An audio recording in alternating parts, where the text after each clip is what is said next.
10 માં પ્રકરણ 10 પ્રકાશનું પરાવર્તન અને વક્રીભવન, જેની અંદર આપણે વક્રીભવન વિશે ચર્ચા કરતા હતા, જેમાં આપણે લેન્સની છે બધી માહિતી મેળવી કે લેન્સમાં છે એ કયા પ્રકારના લેન્સ, જેમ કે અંતર્ગોળ લેન્સ અને બહિર્ગોળ લેન્સ, આ બંને લેન્સ કેવા દેખાય એ આપણે જોયું.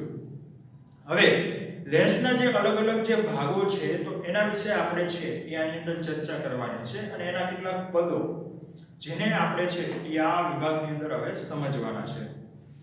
તો આપણે છે એ બે પ્રકારના લેન્સ જોયા, એક તો અંતર્ગોળ લેન્સ અને બીજો છે બહિર્ગોળ લેન્સ. હવે બંને લેન્સ છે એમાં જે મોસ્ટ ઓફ બધાની જે વ્યાખ્યા કઈ આપણે અથવા પદો કઈ બધાના સમાન આવે છે. જે તમે બધાની વ્યાખ્યા લખો તો મોસ્ટ ઓફ બધાની વ્યાખ્યા છે સરખી આવે, માત્ર એક વસ્તુ છે એ ફરે છે, એ છે મુખ્ય કેન્દ્ર. જેમ કે બંને લેન્સ છે એના મુખ્ય કેન્દ્ર છે એ અલગ અલગ સાઈડના લેવામાં આવે છે. હવે એનું કારણ શું છે એ પણ આપણે આ વિભાગની અંદર જોશું. તો સ્ટાર્ટ કરીએ આપણે. તો સૌપ્રથમ તો છે એ આપણે લેન્સ દર્શાવીએ છીએ કે એક ધારો કે આવો કોઈ બહિર્ગોળ લેન્સ છે. હવે સૌપ્રથમ આપણે બહિર્ગોળ લેન્સ તો દર્શાવેલો છે, તો બહિર્ગોળ લેન્સ બને છે કઈ રીતે? તો બહિર્ગોળ લેન્સ છે એ બે આખા વર્તુળાકાર ભાગ હોય વક્ર સપાટી, એમાંથી એક લેન્સ બને છે. જેમ કે આપણે એને દર્શાવીએ તો આ રીતે છે, એક ગોળાર્ધના ભાગ રૂપે હોય છે અને આ બીજો ગોળાર્ધ હોય છે. તો આ બંને ગોળાર્ધ રૂપે છે એ લેન્સની બનાવટ થાય છે. લેન્સ છે આખો ગોળો હોય, એમાંથી આ બે ભાગ છે એના દ્વારા લેન્સ બને છે. હવે ગોળાના ભાગ છે એ બે છે, તો ભાગ બે હોય તો એ ગોળાનો જે કેન્દ્રનો ભાગ હોય તો એ કેન્દ્રના ભાગ પણ બે હશે. તો આપણે કેન્દ્ર દર્શાવવો હોય તો કેન્દ્ર બે દર્શાવી શકાય આપણે. એક આ સાઈડનું કેન્દ્ર C1, જ્યારે આ સાઈડનું ગોળાનું કેન્દ્ર જેને કહેવાય છે C2. તો બે કેન્દ્ર દર્શાવ્યા આપણે. રેડી? કેન્દ્ર વસ્તુ સમજાઈ ગઈ. તો આ છે C1 અને C2 જે આપણે વક્રતા કેન્દ્ર છે એ આપણે દર્શાવ્યું છે. તો સૌપ્રથમ આપણે દર્શાવીએ વક્રતા કેન્દ્ર. તો વક્રતા કેન્દ્ર છે એ આપણે એના વિશેની માહિતી મેળવીએ તો વક્રતા કેન્દ્ર કહેવાય કે ને તો કોઈ પણ જે લેન્સ દર્શાવેલો છે આપણે, જેમાં અંતર્ગોળ હોય કે બહિર્ગોળ હોય, બંને લેન્સમાં આ જ પ્રકારનું થાય. જેમ કે બહિર્ગોળ હોય તો આ દર્શાવ્યું આપણે, અને અંતર્ગોળ હોય તો કઈ એનું આ રીતે દર્શાવી શકાય વક્રતા કેન્દ્ર. ધારો કે અંતર્ગોળ લેન્સ છે એ પણ બનેલો છે એના ગોળાર્ધમાંથી, આ એનો બીજો ગોળાર્ધમાંથી બનેલો છે, એનું પણ વક્રતા કેન્દ્ર અહીંયા દર્શાવે C1, અહીંયા વક્રતા કેન્દ્ર બીજું દર્શાવે C2. રેડી? તો આપણે એની વ્યાખ્યા લખીએ તો આ રીતે લખી શકાય કે લેન્સના જે વક્ર સપાટીના જે ગોળાર્ધમાંથી બનેલો છે, એટલે કે લેન્સના વક્ર સપાટીના કેન્દ્રને લેન્સનું વક્રતા કેન્દ્ર કહે છે. એટલે કે લેન્સની વક્ર સપાટીના કેન્દ્રને લેન્સનું વક્રતા કેન્દ્ર કહે છે. તો આ વાત કરી આપણે વક્રતા કેન્દ્ર. ત્યારબાદ બીજી ચર્ચા કરીએ આપણે કે વક્રતા કેન્દ્ર બાદ આપણે વાત કરીએ છીએ મુખ્ય અક્ષની, કે મુખ્ય અક્ષ કેને કહેવાય? તો મુખ્ય અક્ષ એટલે કે જે લેન્સના પ્રકાશીય કેન્દ્ર છે જે વચ્ચેના ભાગે આપણે દર્શાવી દઈએ. સૌપ્રથમ પ્રકાશીય કેન્દ્ર દર્શાવી દઈએ જેને O કહીએ આપણે. ધારો કે પ્રકાશીય કેન્દ્ર O છે, તો લેન્સના જે વક્રતા કેન્દ્ર C1 થી C2 સુધીની જે કાલ્પનિક રેખા છે જેને મુખ્ય અક્ષ કહે છે. એટલે કે વચ્ચેની જે આ રેખા દર્શાવીએ આપણે, જે એક કાલ્પનિક રેખા છે જેને એની મુખ્ય અક્ષ કહે છે. તો આપણે છે ને આવા વર્તુળાકાર ભાગને છે ને ભૂસી નાખીએ. આ સરળ છે. રેડી? તો વચ્ચેની જે કાલ્પનિક રેખા છે જેને મુખ્ય અક્ષ કહે છે, એટલે કે આ જે વચ્ચેની જે રેખા ગઈ છે એને કહેવામાં આવે છે મુખ્ય અક્ષ, કે જે છે એ છે મુખ્ય અક્ષ.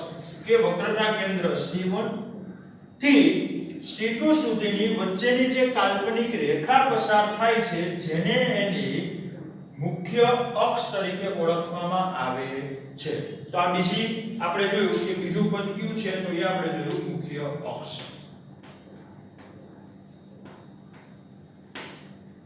રેડી? આની સાથે સાથે આપણે ત્રીજું પદ પણ જોઈ ગયા જે છે આ પ્રકાશ્ય કેન્દ્ર O.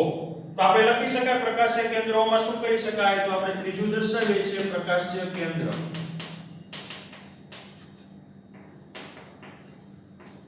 તો પ્રકાશ્ય કેન્દ્ર એટલે શું? કે લેન્સના જે મધ્યના કેન્દ્ર એનું પ્રકાશ્ય કેન્દ્ર O કહે છે. રેડી? લેન્સના મધ્યના જે કેન્દ્રને એનું પ્રકાશ્ય કેન્દ્ર O તરીકે ઓળખવામાં આવે છે. એ જ રીતે આમાં પણ અહીંયા પ્રકાશ્ય કેન્દ્ર O હશે. તો અંતર્ગોળ લેન્સના કેન્દ્રને એનું પ્રકાશ્ય કેન્દ્ર O તરીકે ઓળખવામાં આવે છે. ત્રણેયની વ્યાખ્યા છે બંને માટે સેમ ટુ સેમ છે. કાઈ પણ જાતનો ચેન્જીસ આવશે નહીં. ત્રણેય છે સેમ ટુ સેમ. આનું પ્રકાશ્ય કેન્દ્ર O પણ આપણે દર્શાવેલું છે. રેડી? બે વક્રતા કેન્દ્ર પણ આપણે દર્શાવેલા છે. હવે ચોથા પદની વ્યાખ્યા કરીએ આપણે.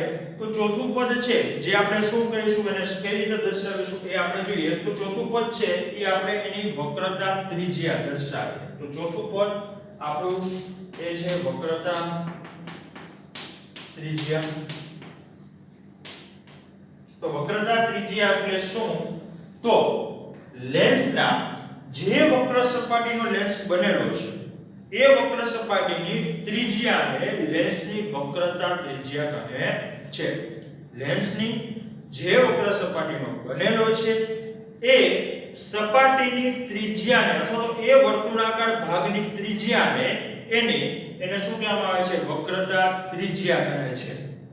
જેમ કે આ આખો લેન્સ છે, આખો જે આ વર્તુળાકાર ભાગથી બનેલો છે જેનું કેન્દ્ર C1 છે અને પ્રકાશીય કેન્દ્ર O થી લઈને આ C1 સુધીનું જે માપ છે જેને એની વક્રતા ત્રિજ્યા કહેવાય. જેમ કે લેન્સ છે એ બંને તરફ વક્ર સપાટી ધરાવે છે એટલા માટે એના વક્રતા કેન્દ્ર પણ બે છે C1 અને C2. તો એની વક્રતા ત્રિજ્યા પણ બે થશે. આ O થી લઈને C1 સુધીનું માપ જેને કહેવાય છે R1 પહેલી વક્રતા ત્રિજ્યા. આ O થી લઈને આ C2 સુધીનું માપ જે એને દર્શાવે છે બીજી વક્રતા ત્રિજ્યા જેને કહેવાય R2. રેડી? બે વક્રતા ત્રિજ્યા છે R1 અને R2. વક્રતા કેન્દ્ર પણ બે આવ્યા હતા C1 અને C2 અને વક્રતા ત્રિજ્યા પણ બે છે R1 અને R2. રેડી? ચાર વસ્તુ થઈ. પાંચમી વસ્તુ કે જે આપણે દર્શાવીએ છીએ કે પાંચમી વસ્તુ દર્શાવી આપણે કે મુખ્ય કેન્દ્ર કેને કહેવાય. તો આ મુખ્ય કેન્દ્રની જે વ્યાખ્યા છે ને એમાં બંનેમાં છે એ ચેન્જીસ આવશે. કે બંને અંતર્ગોળ લેન્સ માટે પણ અલગ છે અને બહિર્ગોળ લેન્સ માટે પણ અલગ છે. તો એની છે ને આપણે જરાક છે અહીંયા લખી નાખીએ વ્યાખ્યા સરળતા રહે. તો સૌપ્રથમ વાત કરીએ બહિર્ગોળ લેન્સની.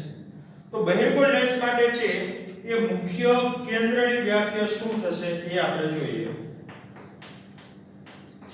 તો બહિર્ગોળ લેન્સ સામે પ્રકાશના કિરણો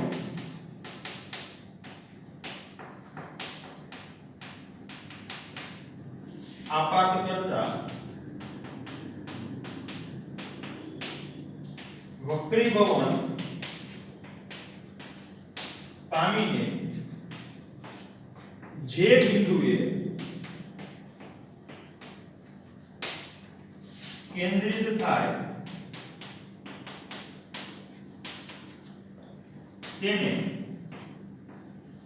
બહિર્ગોળ લેન્સનું મુખ્ય કેન્દ્ર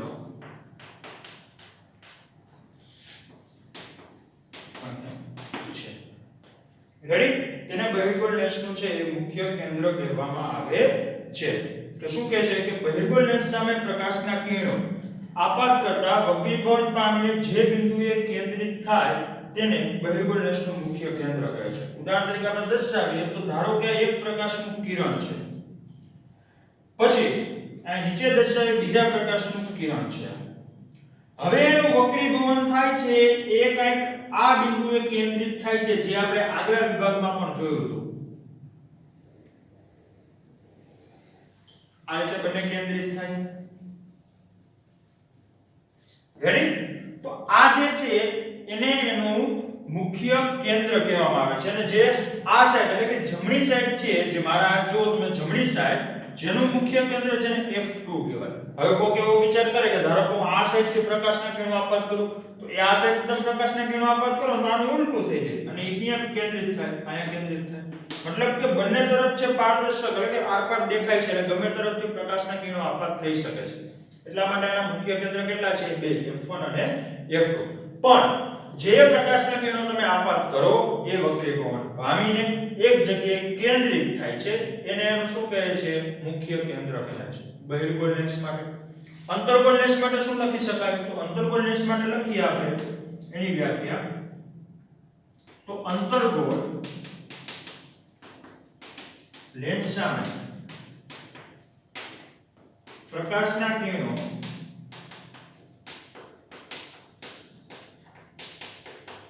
આપાત કરતા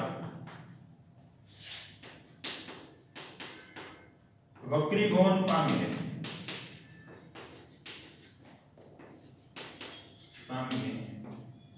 જે બિંદુએ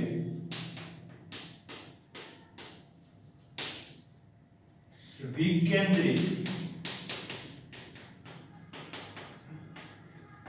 થતા હોય તેને અંતર્ગોળ લેન્સનું મુખ્ય કેન્દ્ર F શું કહે છે કે અંતર્ગોળ લેન્સ સામે પ્રકાશના કિરણો આપાત કરતા વક્રીભવન પામીને જે બિંદુએ વિકેન્દ્રિત થતા હોય, આ શબ્દ મેન છે વિકેન્દ્રિત. વિકેન્દ્રિત એટલે કે પ્રકાશના કિરણો તમે ધારો કે અંતર્ગોળ લેન્સ સામે આપાત કરો આ રીતે બે કિરણો દર્શાવી આપણે તો એ કિરણો છે ને એ રિયલી છે એ મુખ્ય કેન્દ્ર ઉપર કેન્દ્રિત થતા નથી કારણ કે ઉપર તરફ વહી જાય છે આ રીતે અને આ નીચે તરફ છે. તો બંને કિરણ જો આ છૂટા પડે છે એ એક જગ્યાએ કેન્દ્રિત થતા નથી. તો વિકેન્દ્રિત કેમ કહે છે? કારણ કે એક જગ્યાએ ભેગા થતા હોય ને આપણને ભાસ થાય છે. જો તમે પાછળ તરફ એને લંબાવો તો એક બિંદુએ છે કેન્દ્રિત થતા હોય એવો આપણને ભાસ થાય છે એટલે કે આભાસ થાય છે. એટલા માટે એને કહે છે કે વિકેન્દ્રિત થતા હોય તેવો શું થાય છે? આપણને વિકેન્દ્રિત થતા હોય તેવો આપણે એ વિકેન્દ્રિત થતા હોય તેવો શું થાય છે? અહીંયા થતા હોય તેવો ભાસ થાય છે. રેડી? તે અંતર્ગોળ લેન્સનું શું કહે છે? એનું મુખ્ય કેન્દ્ર કહે છે. એટલે કે અહીંયા લોકોના વિકેન્દ્રિત થતા હોય તેવો ભાસ થાય છે જેને અંતર્ગોળ લેન્સનું શું કહે છે? મુખ્ય કેન્દ્ર F કહે છે. એટલે કે આ એનું મુખ્ય કેન્દ્ર જે F1. રેડી? એ જ રીતે ધારો કે ઓલી સાઈડ થી તમે પ્રકાશના કિરણો આપાત કરો તો અહીંયા દર્શાવવામાં આવે છે અહીંયા F2 એટલે કે અહીંયા કેન્દ્રિત થાય. પણ આપણે એમ કીધું કે બંને તરફથી પ્રકાશના કિરણો આપાત થતા હોય પણ આપણે છે ને એક જ વસ્તુ જોવાની છે કે પ્રકાશના કિરણો હંમેશા આ સાઈડ થી જ આપાત કરવા. રેડી? આ સાઈડ કે જે આપણી થશે ડાબી સાઈડ. તો ડાબી સાઈડ થી જ હંમેશા પ્રકાશના કિરણો છે એ આપણે આપાત કરવાના રહેશે. આપણે 5 પદની છે વ્યાખ્યા જોઈ. હવે છઠ્ઠું પદ છે એ આપણું જોઈએ તો છઠ્ઠી વસ્તુ જે આપણે દર્શાવીએ છીએ કેન્દ્ર લંબાઈ. હવે કેન્દ્ર લંબાઈ કેને કહેવી આપણે તો એ આપણે જોઈએ.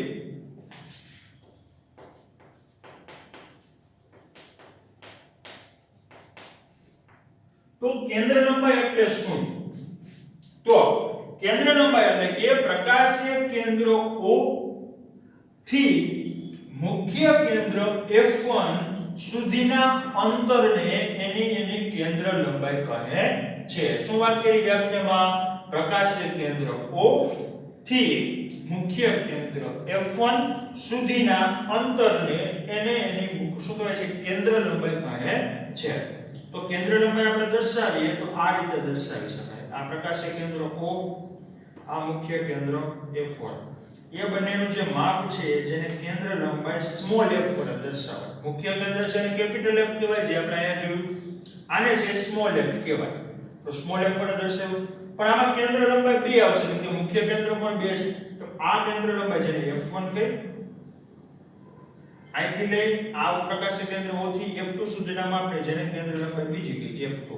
એ જ રીતે આમાં પણ એ જ રીતે હશે, પ્રકાશીય કેન્દ્ર O થી લઈ F1 સુધીના માપને પેલી કેન્દ્ર લંબાઈ F1, આ કેન્દ્ર લંબાઈ છે જેને બીજી કેન્દ્ર લંબાઈ F2.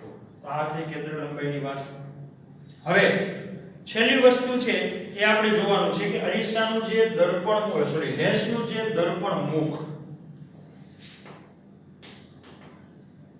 આની કેન્દ્ર લંબાઈ 2 દર્શાવી F1 અને F2. રેડી? આ પ્રકાશીય કેન્દ્ર આપણે O લીધું, મુખ્ય અક્ષને કે દર્શાવવાનું હોતું નથી. હવે દર્પણ મુખ, છેલ્લી વસ્તુ તો દર્પણ મુખ કેને કહેવાય?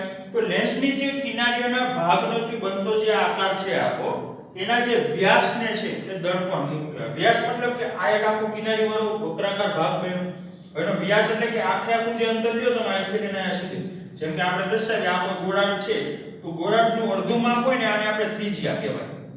પણ આખું તમે માપ લ્યો તો એને શું કહીએ આપણે? વ્યાસ કહીએ. તો આપણે એ જ રીતે આમાં દર્શાવીએ છીએ કે આ જે આખો ગોળાકાર ભાગ છે એના જે દર્પણ મુખ છે એટલે કેને કહેવાય? તો આખા ગોળાર્ધના ભાગના જે વ્યાસને, આખું જે અહીંથી લઈને અહીંયા સુધીનું જે અંતર છે એના વ્યાસને એને એનું દર્પણ મુખ કહે છે. પછી દર્પણ મુખને તમે ગમે તે સંજ્ઞા વડે દર્શાવી શકો છો, પણ આપણે એ જોવાનું છે કે અહીંથી લઈને અહીંયા સુધીનું માપ જેને દર્પણ મુખ કહેવાય. તો આટલી વસ્તુ છે કે લેન્સની અંદર બધી વસ્તુઓનો ઉપયોગ કરવાનો. વક્રતા ત્રિજ્યા, તો ગોળાર્ધનો જે ભાગ છે એ ગોળાર્ધના ભાગની જે વક્રતા કેન્દ્ર છે એટલે કે ગોળાર્ધના ભાગના કેન્દ્રને એને એની વક્રતા કેન્દ્ર કહે છે. જેમ કે આમાં બે ગોળાર્ધો, એક આ ગોળાર્ધ બને આખો, એક બીજો ગોળાર્ધ આ સાઈડ બને, તો બે ગોળાર્ધ છે એટલા માટે એની વક્રતા કેન્દ્ર પણ કેટલા આવશે? 2 આવશે. C1 અને C2 મુખ્ય અક્ષ કેને કહેવાય? તો વક્રતા કેન્દ્ર C1 થી વક્રતા કેન્દ્ર C2 સુધીમાંથી નીકળતી એક કાલ્પનિક રેખાને, વક્રતા કેન્દ્ર C1 થી વક્રતા કેન્દ્ર C2 સુધી નીકળતી કાલ્પનિક રેખાને છે એનો મુખ્ય અક્ષ કહે છે. પ્રકાશીય કેન્દ્ર O કેને કહેવાય? તો લેન્સના જે મુખ્ય એટલે કે મધ્યના જે કેન્દ્રને એને એનું પ્રકાશીય કેન્દ્ર કહે છે. વક્રતા ત્રિજ્યા કેને કહેવાય? કે લેન્સ છે જે ગોળાર્ધના ભાગરૂપે બનેલો છે એ ગોળાર્ધની ત્રિજ્યાને, લેન્સ જે ગોળાર્ધના ભાગરૂપે બનેલો છે એ ગોળાર્ધની ત્રિજ્યાને એને એની વક્રતા ત્રિજ્યા કહે છે. જેમ કે આમાં ગોળાર્ધ 2 છે, એક આ તરફનો ગોળાર્ધ, એક આ તરફનો ગોળાર્ધ. તો બે ગોળાર્ધ છે એટલા માટે ત્રિજ્યા પણ 2 છે, R1 અને R2. મુખ્ય કેન્દ્ર, આ વસ્તુની વ્યાખ્યા આપણે દર્શાવીએ છીએ કેમ કે આ બંને માટે છે ને અલગ અલગ વ્યાખ્યા છે. આ બધા માટે સેમ ટુ સેમ, બધામાં સરખી. અંતર્ગોળ માટે પણ આ સરખી, બહિર્ગોળ માટે પણ સરખી. આમાં બંનેમાં ફેર થશે. મુખ્ય કેન્દ્ર કેને કહેવાય? તો બહિર્ગોળ લેન્સ સામે જ્યારે કોઈ પ્રકાશના કિરણોને આપણે આપાત કરીએ અને જે બિંદુએ છે કેન્દ્રિત થતા હોય એને એનું મુખ્ય કેન્દ્ર કહે છે. જેમ કે કેન્દ્રિત થવાની જે ક્રિયા છે એ બે સાઈડની હોઈ શકે. એક કાં તો F2 પર કેન્દ્રિત થાય, કાં તો F1 પર કેન્દ્રિત. આ સાઈડથી આપાત કરો તો F2 પર થાય, આ સાઈડથી આપાત કરો તો F1 પર થાય.